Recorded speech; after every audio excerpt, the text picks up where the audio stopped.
the Bald Ambition Podcast. I'm your very bald host, Mookie Spitz. And the one with all the ambition today is Mr. Tom Joseph. He is the founder and treasurer of America's Main Street Party.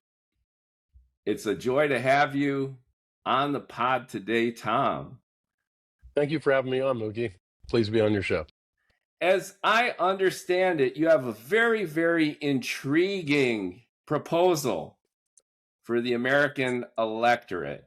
And as backdrop, I don't think anything is more broken in America than our healthcare system, maybe our political system.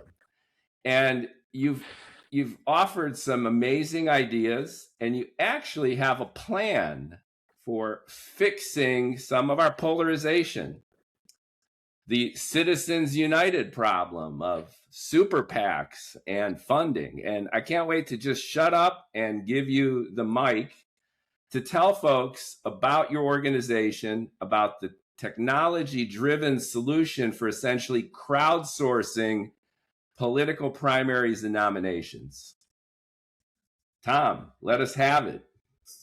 Mookie, that's a great way to frame it. I mean, just to take you back, I mean, I am not an academic or a political person. I'm a businessman who, during the COVID, was afraid that partisanship was going to kill us. And I've always had this thought about why are districts uncompetitive and nobody goes there? As a business person, you think an uncompetitive place is where you go. And it's really because the system is fixed. And there's really no way for a natural force to come in there, or at least there hadn't been. But I discovered a loophole that allows us to use a political party to create an alternate primary system, what we're calling a people's primary. And the loophole is that if a potential nominee, and I call potential nominee somebody who eventually wants to run for Congress, doesn't spend money, the process a political party uses to choose it doesn't fall under the purview of the FEC. They can do anything they want. And essentially what I'm saying, you won't fix the primary, we're going to create one, and we're going to make one completely free and equal, as originally written by James Wilson. That this would be a process that anybody can enter, and that you can filter candidates and choose them like you would on Match.com. So we're going to take modern technology and allow the people to actually choose their nominee and put that up against an incumbent Republican or Democrat, always an equal number, in these gerrymandered districts. Because gerrymandering is completely unfair. And I think we've come up with the gerrymander buster. Let's establish context for just a second for our viewers and listeners. Sure. Set the stage for how primaries and party nominations take place currently. Identify a few of the key flaws that you've hinted at already, and then show us your delta. How are you going to fix these problems that are pretty self-evident? Well, our votes are actually not stolen on election day. They're stolen when these super bills come before Congress, where the incumbent president and Congress pass this massive legislation, and there's all this kind of deal making done. And if people have heard of what's called their party whips, are the people that have a list of donors that will support their reelection and make it so that it is almost impossible for somebody to take them down in the primary. So they basically come into this primary election with 1,000 or a couple hundred, $2,700 checks. That makes it virtually impossible to unseat them unless they've done something so unpopular, like go against party leadership, that they'll try to primary them to the left or right, respectively. So that is the major flaw that we get rid of, because in our system, you're not allowed to spend your money, and you're not allowed to take super. You have to go through this nominating process. Once the people choose you, we would have our own super PAC that will back the candidate in the general election. So this is a way to use our political committee system in a very different way to restore basically the people's power. We just have to fund it differently. Our political party actually doesn't require a lot of funding. Eventually need a super PAC that will basically become our marketing department. Now, for the sake of clarity, we're not talking about elections. Correct. We are talking about the primary process, when respective parties, Democrat, Republican, even independent, presumably, libertarian, they go through these internal machinations to filter one pick who will run in that election. That's what we talk about nominating and running a primary. Now, your point, which I think is on point, that this filtering process is biased. The American electorate has very little, if any, say in it. And because it's so inherently limited and biased, we as voters at election time have such a limited selection to choose from that it's not really even an election. That these Right. party bigwigs, whether on the local, state, or even national level, are giving us a candidate and we choose one or the other. And as we know, in many cases, there's very little difference between the parties when it comes to key issues. So our voice is not being heard.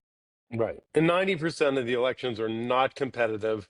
There's kind of two things going on in these uncompetitive. There are districts that are naturally uncompetitive. They have not been messed with. And then there are gerrymandered districts. Our system is basically targeting where we can basically take opposition voters and have them vote for a pink or baby blue candidate on the other side rather than a navy or red Republican Democrat. And the idea is that there'll be issues that will be part of our nominating process. 7 issues that will be coming, that the local committee predicts will be coming before Congress, that the candidates must weigh in on positions, and the constituency match up against those candidates. And this is a way to reduce a large field quickly. That you can use a thing called approval voting. Approval voting is where you can vote for as many people that share your values as you want. So if it's a free and equal election, you can imagine at the very beginning there's going to be a lot of candidates. You want to be able to match up to them quickly and easily. So, if you're for, we hope that people become 4-issue or 5-issue voters instead of 1-issue voters, but they'll be able to say, hey, I know this person, Mookie's running for Congress. He's put his stake in the ground that he's going to, this is where he stands on these pieces of legislation.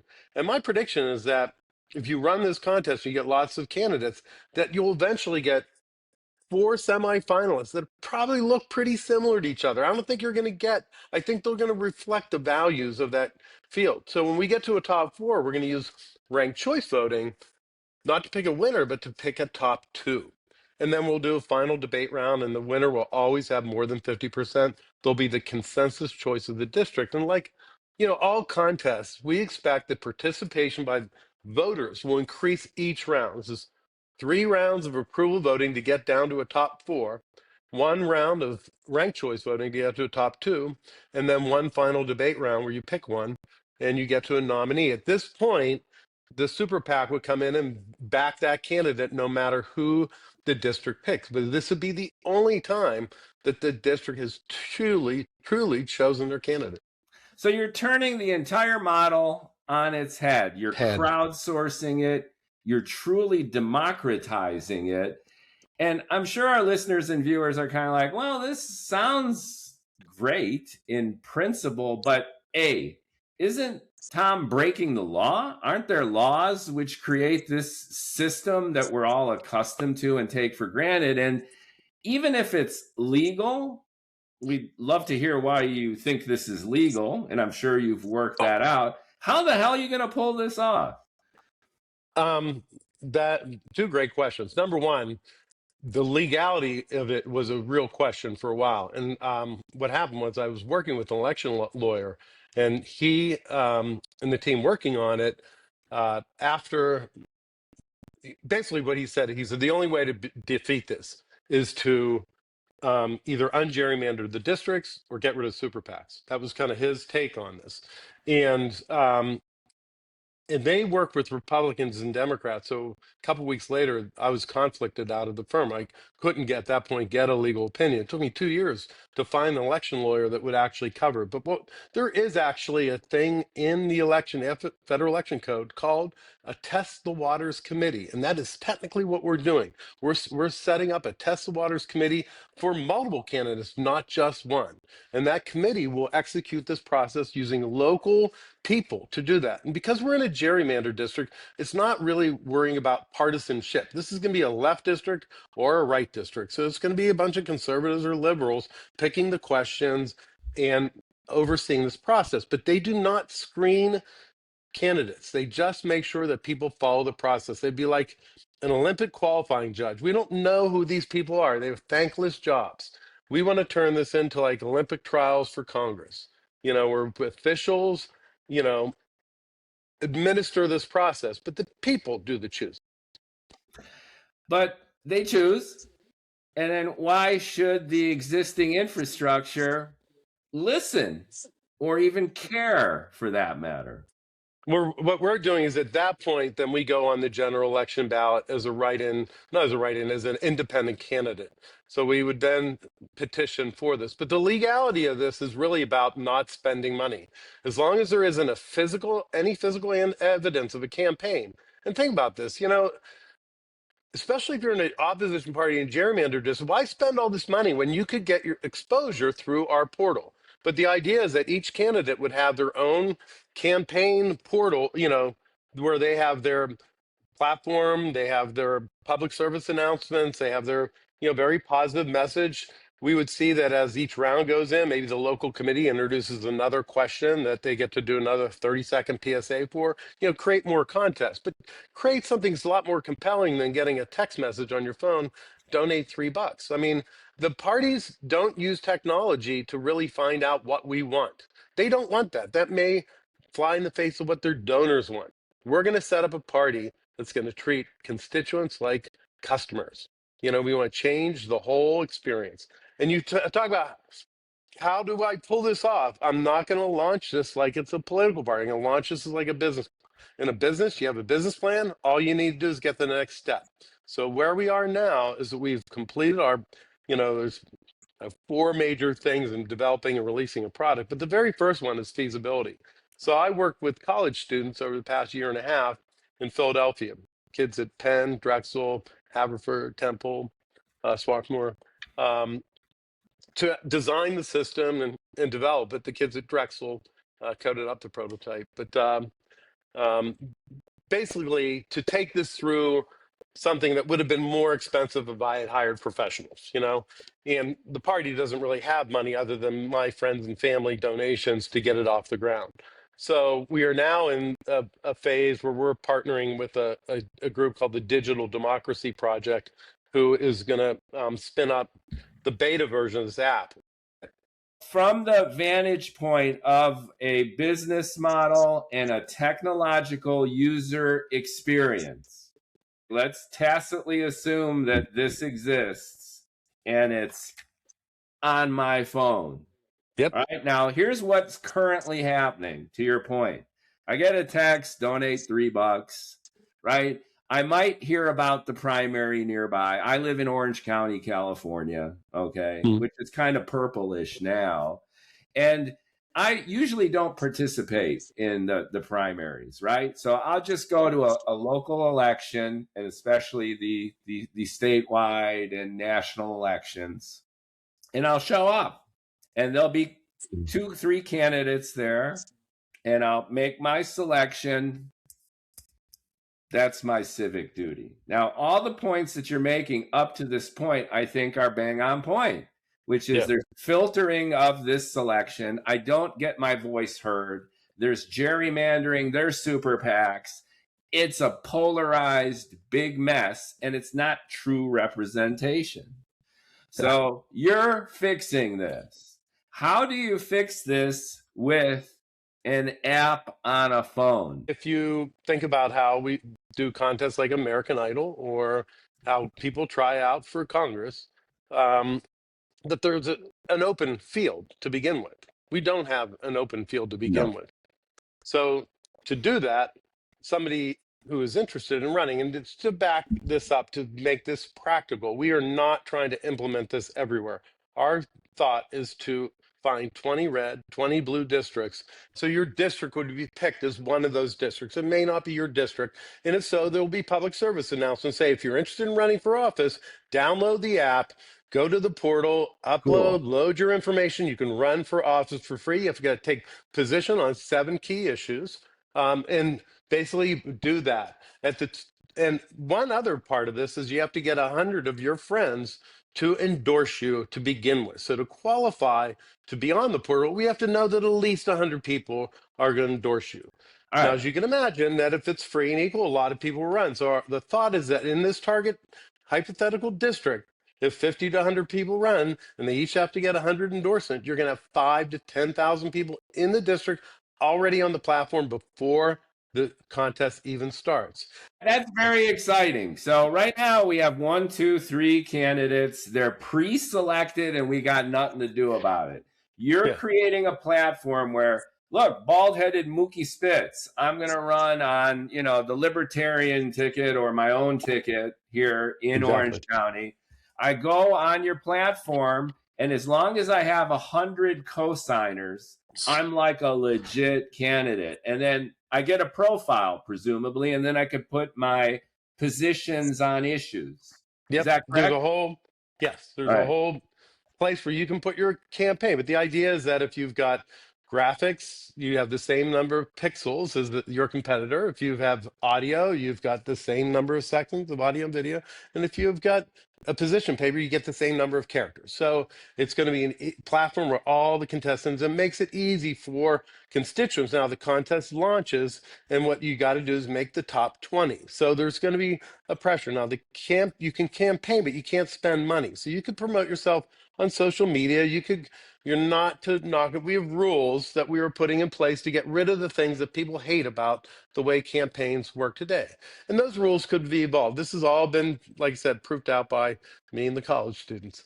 Um, but they but the idea is to run a new form, and that the constituents hearing PSAs will know that they need to go on, download, put their positions in, or they could just say, hey, I know my cousin Mookie's running. I'm just going to find Mookie and just endorse him through the first 3 rounds. But through each round, you would not be getting text messages, no ads. Treat people with respect. Just get a little red dot on your app that says that, hey, the last round's over. It's time to maybe re-rank your votes or do participate in the next round. But All we right. want to make it that you could do this and just let it ride. So I'm Mookie. I'm a candidate in Orange County, California. I register on your platform, right? Hmm. Right. America's Party, right? Main Street Party. And then I get a profile. I put up my positions, and then I can't put money into this, but I can go on TikTok, I can go on Instagram, I can go on YouTube, and I can say, "Hey, I'm Mookie, and I'm running for this Yeah. position in Orange County.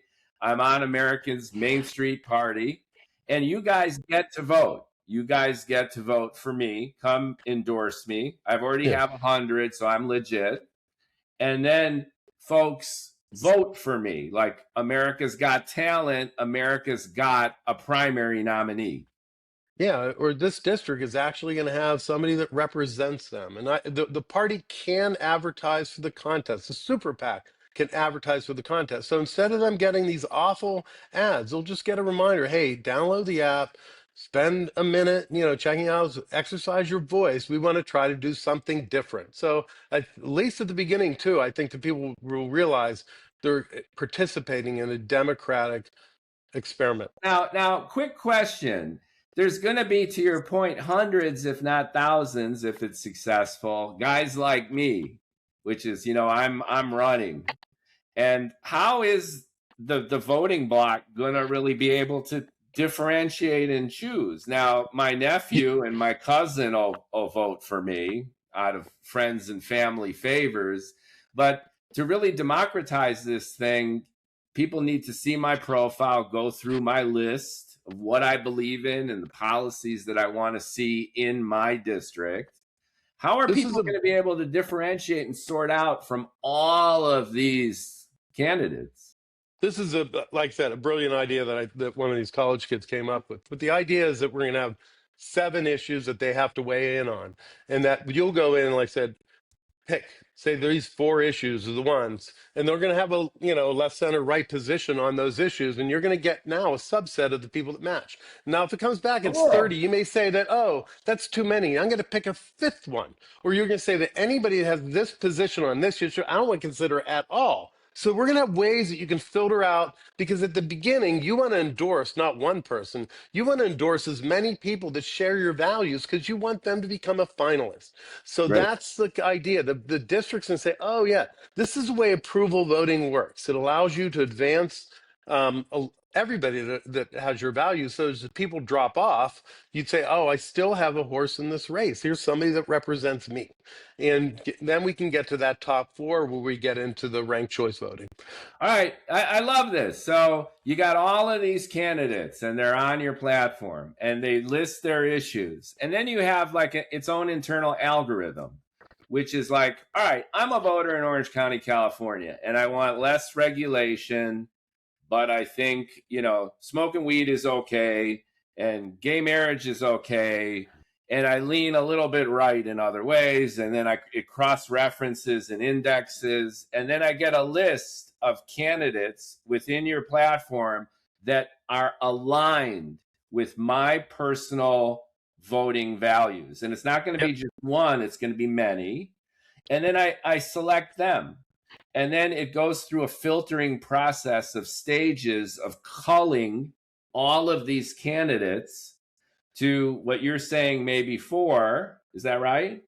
Yeah, each week we'll do an elimination, and the first we'll get to a top 20. You'll get to re-rank. You could go in and say, you know what, I want to add some people here.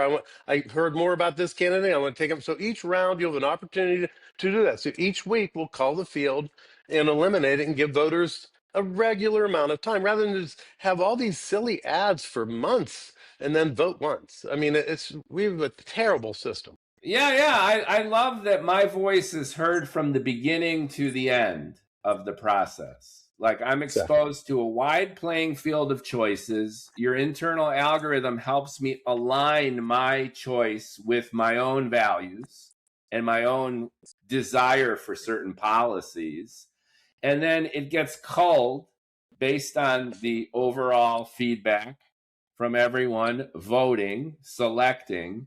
And then the people who bubble to the top, there's a much higher probability of them aligning with my real values, especially since my voice has been heard throughout the process in aggregate with hundreds, thousands, tens of thousands of people putting in their selection, culling those candidates. The candidate who makes it to the top as nominee is my guy or gal because I've been part of the process, as opposed to being completely out of the process and all the super PACs and the funding and the backroom conversations.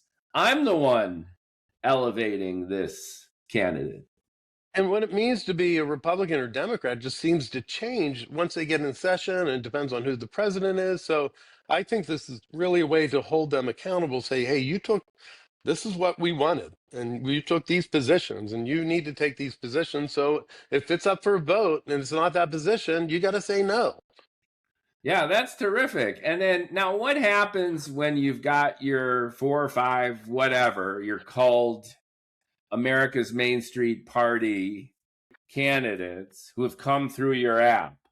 Why should the entrenched system in any way honor these candidates or even welcome them into this legacy political infrastructure? You mentioned they're going to be write-in candidates at No, my. not right in.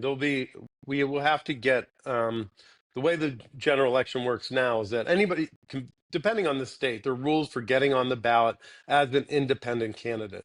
We are not yet a national party, so we would have to be basically get signatures after our contest for our winner to get them on the general election That's ballot. what I was hinting at. So there'd have to be go back to a grassroots movement, if you will, that was engendered by this platform to get that spot.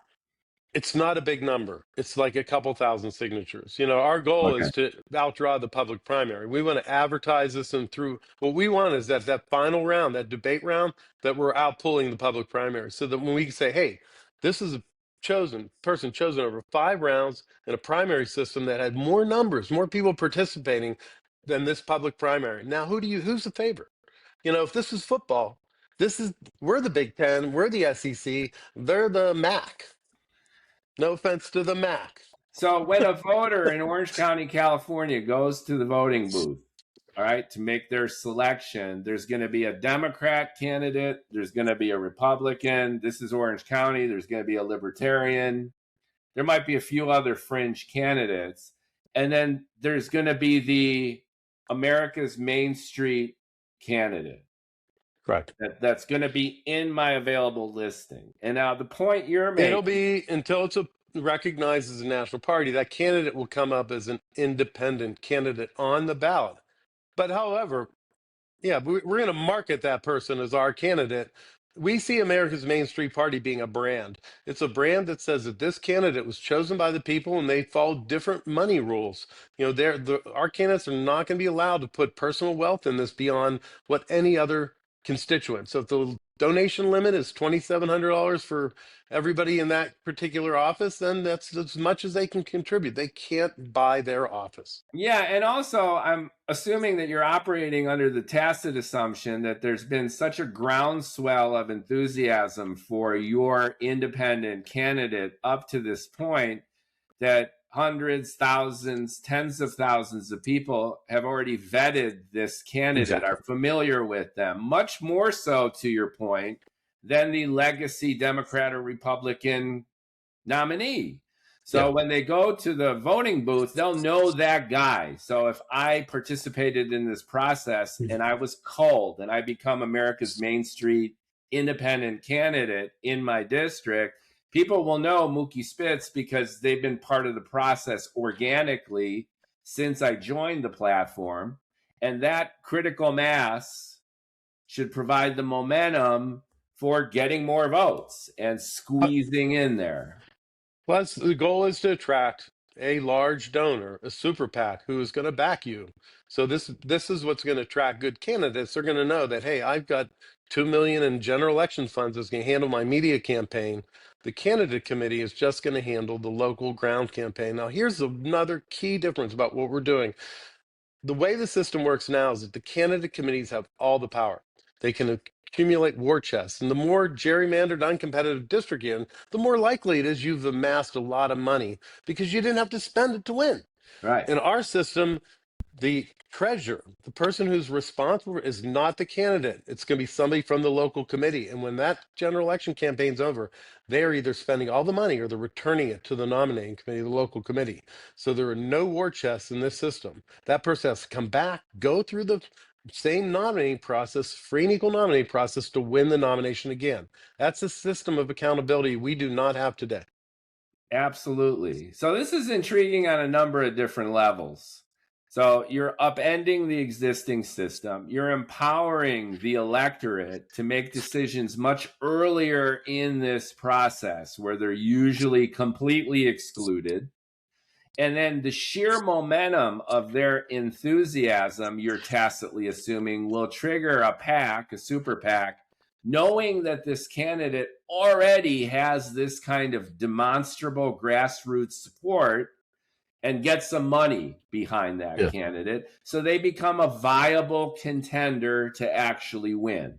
Yeah, we want to get the super PAC before the contest starts. So the idea of having the app in this beta form, having people download, we want to prove to a funder, a super funder, that we have traction and that our folks are going to win. And I think the key is getting the public to understand how this works, because we're trapped in this paradigm of how things work. And it is the hardest challenge I've had, is getting people to wrap their head around this very thing. How does it really work now? It all really boils down to the experience on the device. And you are offering a novel approach for grassroots democratization of the primary process. Correct. As a precursor for the existing system to get in there and fund it. Yeah. And that's a very unique approach to doing politics. You're You're offering an app-driven digital solution when right now there's just opacity. Yeah. And right now, we've spent decades and hundreds of millions of dollars trying to implement election reform unsuccessfully. And the truth of the matter is we could overturn Citizens United. We could have ranked choice voting everywhere. We could have open primaries everywhere. Our election system would still be pretty terrible.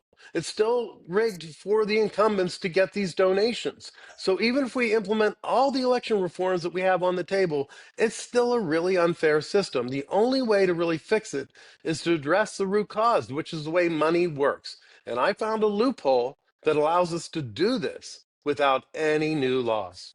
Right, without any new laws and without really upturning, in a sense, the infrastructure, aside from scooting in an independent candidate who already has a tremendous amount of grassroots momentum as substantiated and empowered through this app. Right. And we don't have to. The other thing about election reform, they're trying to change the system for an entire state, or what I mean, or an entire. All we do, we're going to go be selective. We're going to pick 20 red, 20 blue. We go any state, anywhere, and put this in, and just decide to market those districts, just like a company would test market a product in districts that they think it needs to go to figure it out. We're going to do the same thing: 20 red, 20 blue, where people feel that they don't have a voice, and upend this is. I think it's brilliant. I had another guest, and we were riffing on the crisis in the Democrat Party right now around having a viable candidate who is as attention getting, albeit controversial, as Mr. Trump. And I proposed spontaneously during this podcast that we just do auditions. Like America's Got Talent, America's Got a Democrat candidate, and like record a little video of yourself for under a minute saying, "Hey, I'm Mookie. Here's what I propose." And then put me up, and I'm better than Gavin Newsom, say, or any of the other contenders at this point. If you go to mainstreetparty.org, the very last FAQ is, could this be used for the presidency? And it's like, absolutely. The goal would be to, roll this out, eventually get into the Senate, and, have the country weigh in at one time to eliminate the field. The way we do the presidential primary, it's even goofier than the way we elect people for the House. It is the most archaic system. Both these systems are archaic, and it's time to modernize them. And the people in power will not let that happen. It makes all the sense in the world. I mean, consider the 2016 election with the conflict between the Bernie bros and Hillary. And all the backroom intrigue, and there were millions of Democrat voters who felt disempowered by the primary process. And arguably, Trump won because you had millions of Democrats who felt betrayed by their own party. And this app that you're proposing, the entire experience around crowdsourcing that data, would preclude a situation like that. Ideally, because you're giving everyone a voice, not only at the voting booth post hoc, but throughout the process, including the primary process and including that for the highest office in the land. Yeah. And what we're doing is we're neutering party leadership. We don't want a party leadership that is making decisions for the people. This one thing right before we started, I wanted to get talking about James Wilson and the free and equal election clause that I at the beginning was really just about putting together a fair contest. And then a friend of mine who's a constitutional lawyer, he said, this is roots of this, and this is free and equal election. You're doing this completely. So I went back and I read about James Wilson, and a lot of people don't know who he is. And he is the person who actually wrote the Constitution. I mean, Madison gets a lot of credit for brokering the deal and making sure it came together, but the nerd was James Wilson. He was a guy on the Committee of Detail, and the 4 drafts that came out of the Committee of Detail were in his handwriting. And he and Madison were kind of recognized as the people of the Constitutional Convention who really understood the subject matter way better than anybody else. And there's a law professor, Penn, who did a research on Madison's notes and found that he's comparing like Madison's views coming into the convention with Wilson's. And basically, Wilson just wore them down over the course of the summer, that the Constitution really became his views of what he thought coming in it. And it all got back. They were both big believers in popular sovereignty. You want the decisions to go down to the people. In fact, he very first thing that came up at the convention, how to elect the president, and he's there like popular vote, even though they couldn't do it. And that was, what he thought. It took 100 years to get to that point. But they both believe that decisions need to be driven down to the people, and they would absolutely be furious if they saw the way our elections were handled today. Yeah, I agree categorically, but I also want to bring up that backlash against the population. There was also an undercurrent throughout the writing of the Constitution of the unwashed masses. So the structure of our government, including the House and Senate, where it wasn't truly representative democracy because they were terrified of the uneducated common people making big decisions.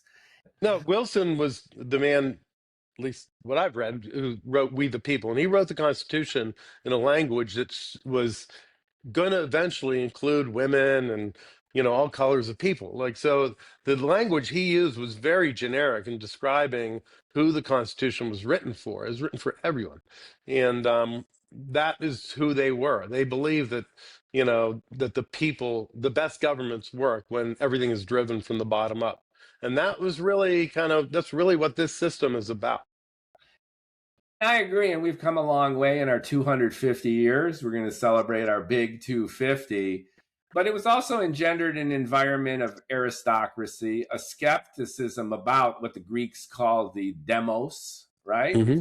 And also the conflict between the federal and state governments, which Right. is the Madisonian Hamiltonian conflict was significant too. So I see the tension as being along these two parallel lines, which is we can't trust the commoner to vote versus, to your point, everyone should be equal and free. And we can't trust the federal government with too much power because then the individual states will be disempowered. So I see that tension, and we're living with that tension to this day. And it's created the paradox of the Electoral College, and it's led into some monstrosities, like even Citizens United. If you look at the SCOTUS decision from 2010, they're going back originalist style to the documents that you're citing too. So it's contentious, but in principle, I completely agree with you that the more information the people have and the more empowered they are, and now that everyone has this computer that we walk around with, and go on TikTok, everyone is bloviating on TikTok. Yep. So if people can do that, they might as well have transparency with key candidates at the primary. Well, we need accountability, and that is really the key. So the story is that Wilson penned the Constitution. 3 years later, he was from Pennsylvania. He was chartered with rewriting the Pennsylvania Constitution, which at that time was a mess. And the Constitution that he wrote was generally copied throughout the Union as states came online after 1790. And what he added into the 1790 Constitution, it was unique. He added the words "and equal" to what up at that point had just been the free election clause. And in 1689 English Bill of Rights, that elections there were then free for anybody to run. But what he determined is that if they weren't fair, it would poison the system. And he described free and equal elections. What happened was he rewrote the Constitution. Then he had a inaugural law lecture at the College of Philadelphia, which became the Penn Law School. He's the first law lecturer of Penn. And his inaugural law lecture, which he did before George Washington and Governor Morris and the legislatures of both Pennsylvania and the United States, was talk about the free and equal election clause and how important it was. And he described it as the fountain of democracy. And if elections aren't free and equal, it poisons the system and it spreads to all aspects of government. And if you look at what we have today, having unfair elections has spread to all aspects of government. Absolutely. And if digital technology has done anything, it's made everyone a creator. It's enabled two-way instantaneous global communication. and it also brings an unprecedented level of transparency. It also de facto brings an unprecedented level of manipulation and control. Mm-hmm. So let's segue for a second on some of the technology hurdles of the Sure. platform that you're recommending. So the most basic one is privacy of information and information security. A more meta version of this is influence and meddling in results. We see the jockeying of crowdsourced voting, if you will, in Mm-hmm. all sorts of other industries.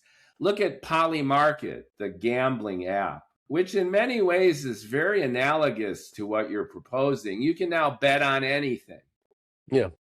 And with that, you have the people who are participating in what's being bet on jockeying the system for unfair advantage. How would you lock this thing down? How would you address the obvious privacy, security, and manipulation concerns of this kind of platform where everyone has an opinion and people do voting and the candidates are organically rising to the Yeah. top? Well, it is a private contest for the district, and we are. One thing I was surprised about in thinking that we would have to invest millions of dollars and that we do not, which is um, voter security applications. That there is not just there's many options now out there. There's a application called Votes, which has been in use, I think, since 2016. It's a military application. It was developed for like um, service members on submarines or in war zones where they can't get physical ballots out of the area. That this uses blockchain technology. It's all encrypted. It's accepted in I don't know how many states, but and that's just one of them. There's also an organization called Secure Internet Voting that does this worldwide for other organizations. There's a guy, Brad Tusk, out of New York, who also has mobile voting technology. So, in terms of the security, the encryption, there are people that are worrying about that, and there are things that are currently being used here in the United States that guarantee that kind of security. Um, and Yeah. is to me a relief. And the guy I'm partnering with Ramon Perez at the Digital Democracy Project, they've implemented first in Florida, now they're in 7 states. A secure way for people to weigh in on legislation before their state house, and through the U.S. Congress, so that legislators can go back and say these are identified voters in my district who are voting this way. And as you get more and more critical mass, now you have this accountability and influence that the voters say, hey, this is the way we want it. We're telling you exactly how to vote on this legislation. We do not want this. But ultimately, I think this is, if you do this and you can kind of break the financial bind to these candidates at the party level, I think you'll get away from this mega legislation that it'll get back to what we grew up on PBS. A bill's a bill, that they have to stand on their own and they have to pass and they have to get people, a majority of the House and the Senate, vote on it. It's not these huge packages where we wind up with all this legislation we don't want. Yeah, I mean those benefits are pretty strong, and you've made great points. But when it comes to data security, that's a whole separate technology and logistical hurdle. And it does sound encouraging that you have these existing providers who are able to do that. Let's just tacitly assume that your platform is safe. All right, let's just take that as a Sure. given. As we know, Trump has been leveraging against mail-in ballots, Mhm. and he hates everything digital. And now the DHS raid of the Georgia ballots. There's an obsession with paper now as being the only thing that's secure and countable. We're in an age of extreme skepticism, which Sure. ostensibly has been created by the big lie, which is Trump's insistence that he didn't actually lose. And Yep. that's been shot down by all the courts. And even Georgia's paper tallies have been recounted 3 times. So we live in this environment, though. So now you're Mhm. proposing a digital backbone to crowdsourcing nominees. It's a nominating system. It's not election. I'm just playing devil's advocate in the sense that there's a backlash to digital being associated with elections at all. Where it's all relative. The public primary is so unfair. So, you could say that, hey, if this comes through, we'll do the job. If you don't like the result, or if you think that it was rigged, don't vote for Mookie even if he won. I mean, you still have the ultimate decision on election day, but the parties are using their own methods to do this. So we just found a better one. We think this is a better way to do it. And if they aren't going to improve the primary system, we can build a better one. And the data is In ours. principle, I agree. I think it's great. And again, I have a healthcare digital background. We have a concept called the quantified self, which is on average, the human body has 37 trillion cells in it, 37,000 billion cells. And we don't know anything about our own bodies. And our own bodies are deeply personalized and unique because of that complexity. And voters are complex. And voters have needs. And issues aren't just left or right or Democrat or Republican. Issues are nuanced too. And we're not able to get our voice heard. And you're enabling potentially millions of people to get their voice heard earlier in the process.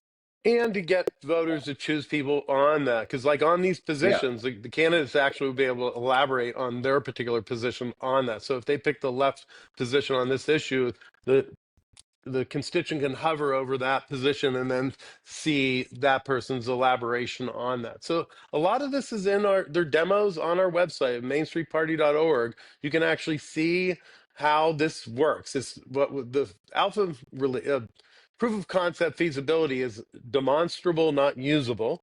In our next phase, we're going to have something that's usable but not really workable. It'll be people will be able to download it, play it, participate in but we're not going to be nominating people yet.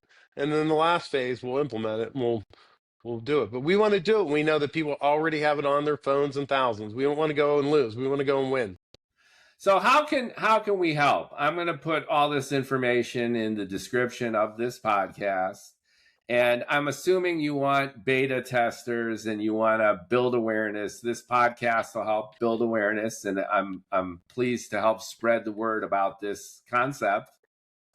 Yeah, mainstreetparty.org. I mean, we want people to learn about what we're doing. I think the biggest thing is about wrapping your head around this because, like I said, we've been doing the same thing since we were born, and we have this two-party system that we're kind of baked in. And this is really, it took me a while to figure out that I'd really stumbled onto something, and yeah, I love it. I mean, the elevator speech for this is, America's Main Street Party has developed a way that you could be an active participant much early in the American political process. Your opinions can actually influence and drive a candidate who's more reflective of your nuanced views on politics, on policy, who will then get supported by the big money that would ostensibly just automatically go to a legacy Democrat or even Republican. And by participating in this technology, you can vote and vote early to influence not only the results of elections, but the people who will be nominated to be elected on. Join the cause. Is that fairly accurate for what you're doing? It's a process where the people will choose a nominee, and that nominee, the party money, will have no influence on them. Those party whips will not have any power. In our party, the people are the whip. That's the way it's supposed to be. Yeah, and you got millions of Bernie bros who still feel ripped off by Hillary, who would have ostensibly welcomed an opportunity for their individual voices to be heard. They were silenced and they were angry by that. And even conversely, on the Republican side, there was a time when, especially after January 6th, that Trump's hegemony, even within MAGA, was a big question mark. And then you had candidates, most notably DeSantis, who tried to wiggle on in there. But again, these decisions were made on a high level, and even individual MAGA or Republican voters didn't have an opportunity to really get their word across. These were decisions made in the boardroom. Yeah. And unfortunately, in our system, somebody who's an incumbent who decides to run for reelection, the money just flows behind them. And it's really hard for us to really unseat people.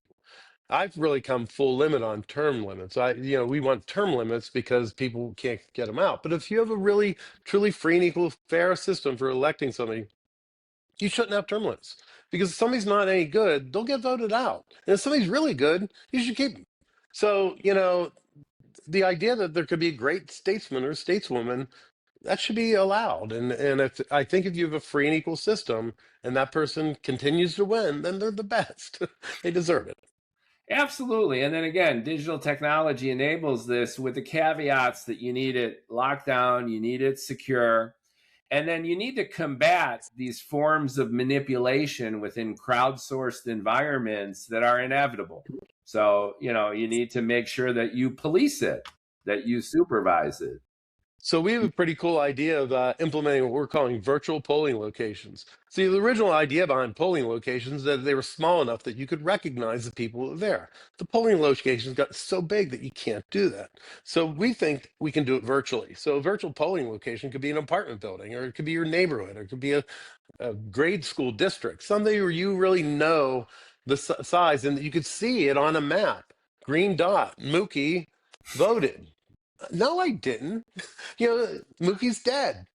He shouldn't have a green dot. So you could use a system where people could really police themselves to see that is my polling location. If it's small enough, they would know whether those dots should be there or not. So there's things you can do to modernize this that businesses are doing that the government's just really bad at. So, using this loophole, a business person and technologists are going to be able to come in here and upgrade this system Yeah, in a again, big way. the analogy to healthcare is striking. And, in healthcare, we have the interoperability problem with the EHR and all those services where you've got all this data that's siloed. And the optimal system is for your 37 trillion or so cells to be transparent.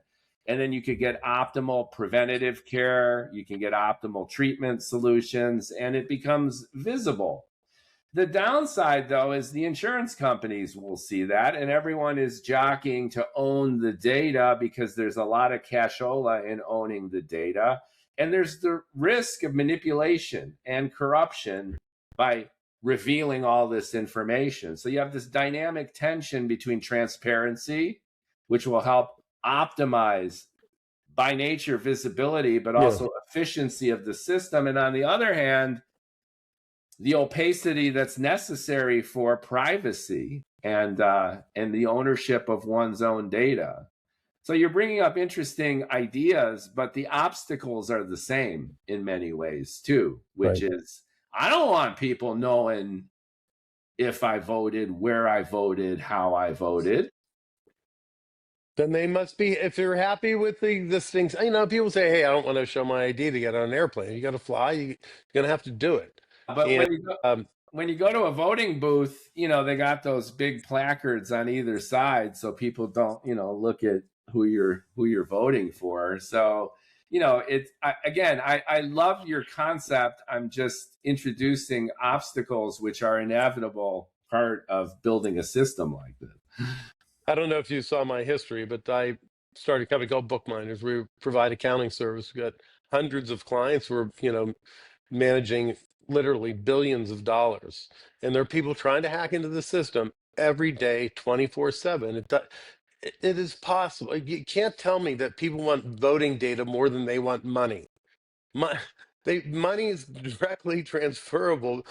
Voting data is not. So, the security that companies like mine and banks that go under that prevent these attacks, they're there. I mean, the systems are in place to protect the data. And I'm not saying that there aren't breaches, but there are these 99.9% of the time, they are working. Oh, yeah. And in principle, I've been a huge advocate of the quantified self and interoperability in healthcare for 2 decades. Mhm. But you get you get hit in the face with this kind of concern. Right. So to put a capper on it, I'm sure our listeners and viewers would like to hear a little bit more about you. You just brought up your background. So part of it is, what gives you the authority or legitimacy to propose such a solution, let alone implement it? And what spurred you on to want to reform the system? And how'd you get that light bulb go off that it would be in such an interesting way? Yeah, it's interesting. Wasn't qualified for what my career ended up being. I'm I live here in Pittsburgh. I went to Carnegie Mellon, had an engineering degree, worked for about a decade in the field of factory automation. But along that way, I kind of stumbled. I was trying to help my father out with a bookkeeping problem right around the time the personal computers came out. And I set up my sister to do it. She didn't want to work in the office. She worked from home. And I came up with this idea of bookminders. We're now in, I don't know, 5 states and have 100 employees, but we run the accounting systems for small businesses and nonprofit organizations. Prior to that, I'd one accounting course in my life and I got a C in it. Um, and I was the least likely person to start this business, but I was looking at it from the business person's perspective. Most accounting firms were looking at it from their perspective. What do I need to get the tax return done? I was looking at what information they need to run their business. And we came up with a system that the customers loved. And in spite of the fact that at the beginning, accountants were really skeptical of what I was doing, eventually they became our biggest referral source. So, I had a background in an area of zero experience in this, but I was looking at it from a customer perspective, not from that. And I'm same thing here. Was sitting there during the COVID. I was concerned that we were going to kill each other over partisanship. I decided that if my business got PPP money, that I would do something. But one, I was not going to run for office, and whatever I did wouldn't require a law change. I wasn't going to get into having to do. I had to work within the system, and I came up with this ideas, and it really all throughout everybody's saying, you can't do this, you can't do this. Finally, the idea of using a super PAC to finance a winner, that was the key. Like, now you have an idea that if you win over a super donor, you can break the system. Yeah, I think that that's like the bookend of this great technological solution that you're offering, which is Mhm. crowdsourcing earlier on in the voting process. I think the two combined together is a real eye opener and has tons of potential. And I have to bring up AI. Software as a service, SaaS companies are tanking on the S&P and Nasdaq.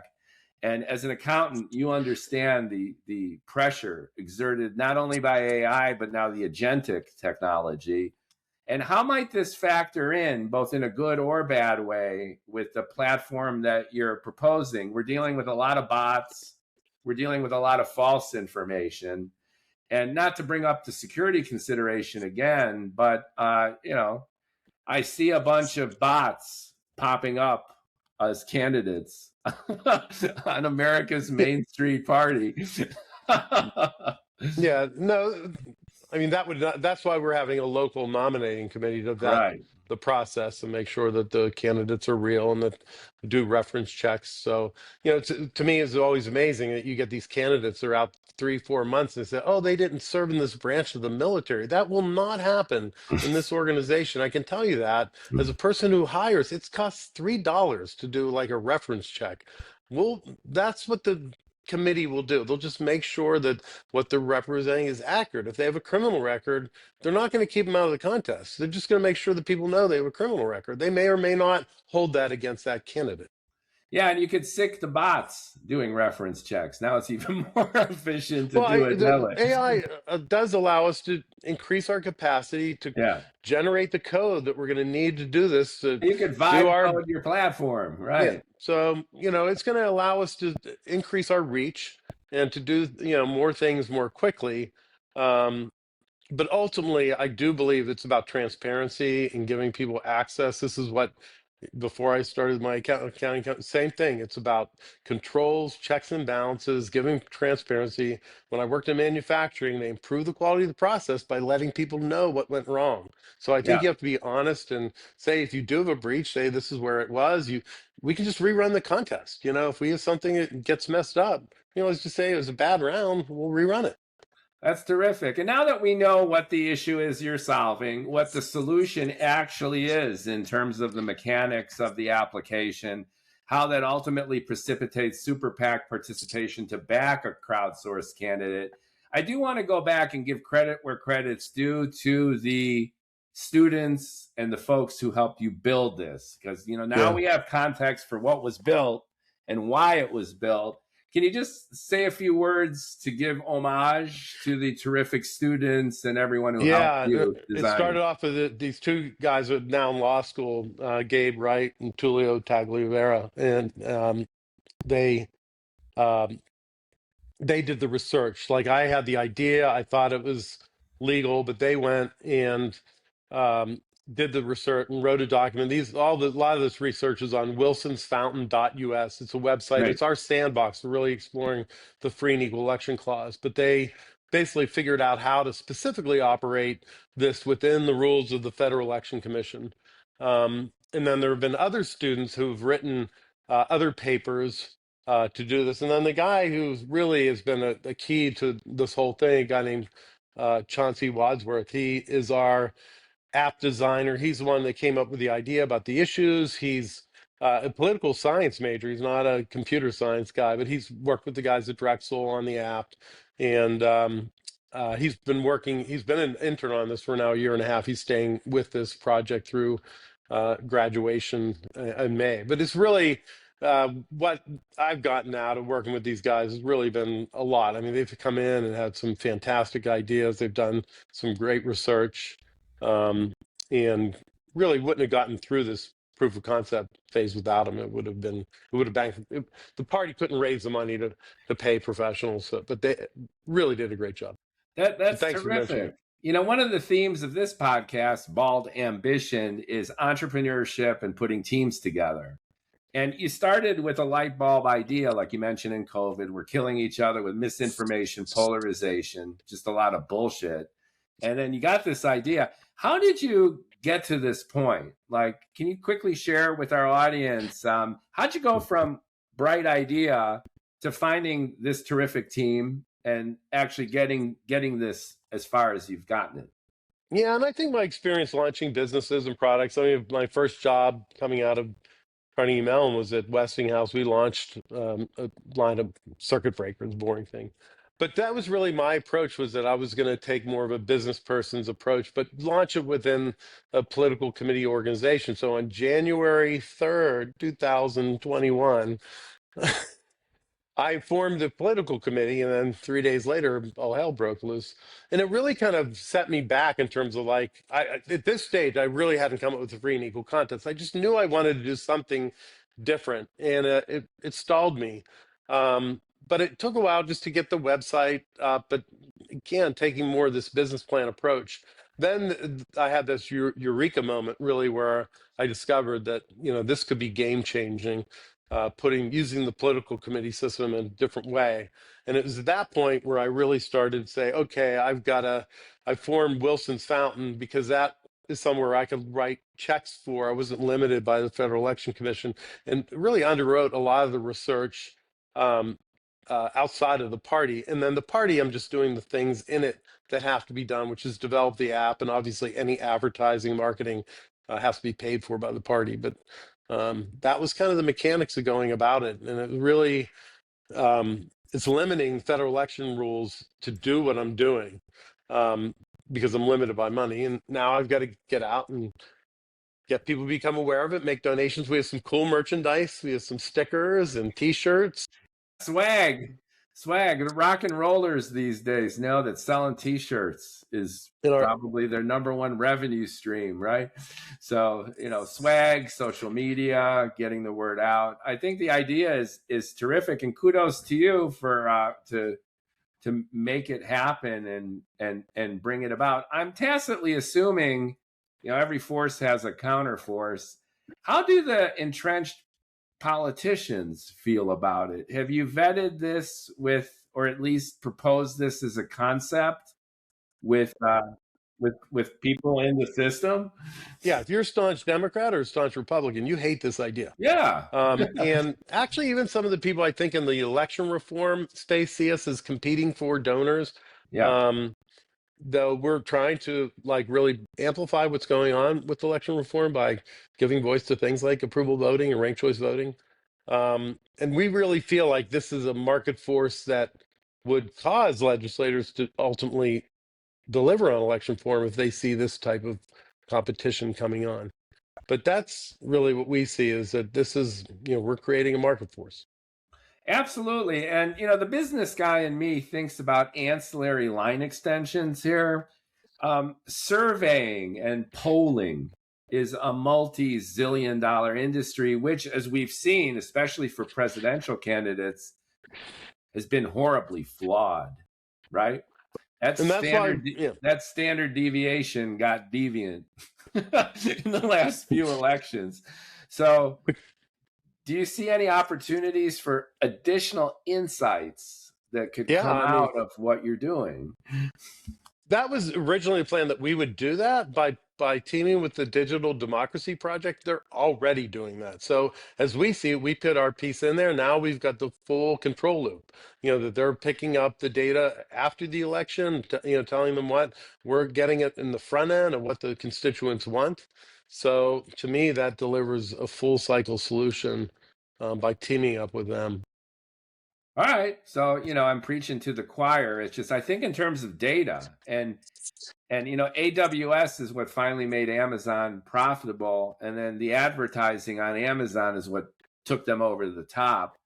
It's data is king. And then context is almost the queen of this. And if you're looking at this from a data centric point of view, sky's the limit for the amount of grassroots integration and reform you could bring about, along with the ancillary trove of information that you're getting and integrating with voters, right? What's interesting about this, the party owns the data.